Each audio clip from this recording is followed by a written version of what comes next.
চেষ্টা করছে, সামনে কি হয় কে জানে। মানে শোন না, ও ভালো ছেলে না, ম্যানার বুঝে না। মুরব্বীরা যদি কথা বলে তাহলে যে চুপচাপ শুনতে হয় সেটা ওর বোধের মধ্যে নাই। মা, ও যদি এই বাড়িতে থাকে আমি বাঁচি না মরি আল্লাহ জানে। মা,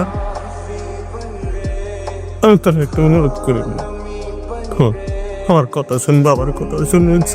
ছেলে ওরে আমি মেনে নিতে পারবো না জামাই হিসাবে, ওরে আমি কোনোভাবেই মেনে নিতে পারবো না। না শোন, বাবার কথা শোন, ভুল যা করার করছেন মা, নিজের সংশোধন কর। তোর জীবন থেকে তোর একেবারে আজীবনের মুহূর্ত ত্যাগ করে দেবা।